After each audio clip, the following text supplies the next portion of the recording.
Pat and AJ post-show video. We're here for a Thursday, the 27th of July.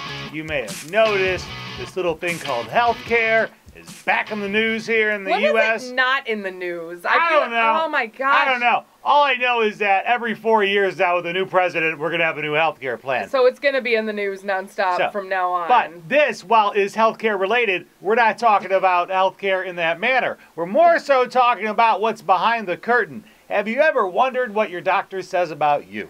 So I had to get some old medical records. I've needed them for random things, and I'm like, I should probably just have them to have them. And I always wonder what they're typing or writing when you're in the office. Never taking notes. I got the notes. And now I know. Yeah. So nothing in my medical records really surprised me.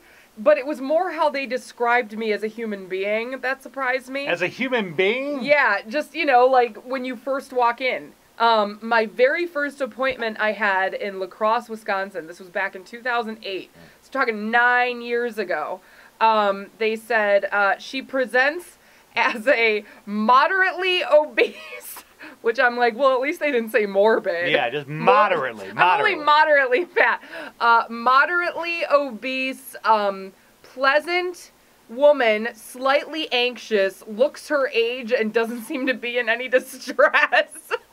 Better than mine, it says cynical tubby. That's what mine actually says. I think this actually gave me a lot of peace, because at that time, I was about 15 to 20 pounds thinner. And I'm always trying to get back to that weight.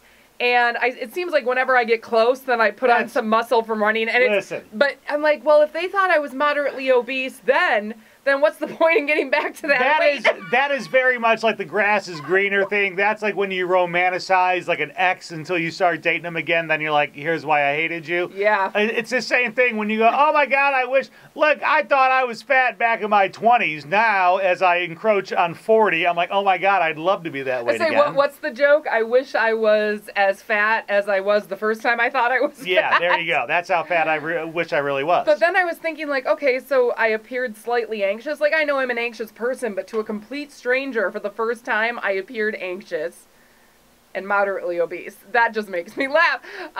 But it's fascinating to read some of this stuff. I highly encourage you to get your medical records and just thumb through them. I will tell you this much, because watching her having to contact 9 gajillion people to get all these medical records for the last 10 years of her life, I will get behind and vote for any politician that gives me a health care plan that puts all of our records online in one database. One database. You know what the funnier part is? Is my oldest medical records were emailed to me. My newest ones were sent to me in paper form. And when I called to get them, they act like I'm asking for nuclear codes. And I'm like, but they're my medical records. I want my records. Hold on. Congress has just voted down the plan to have courier pigeons bring you your medical records. Darn it! They're still working. Click on our button below and subscribe to the Cars 108 YouTube channel. Watch the other videos that you missed over there, and we'll see you back here tomorrow. Bye-bye.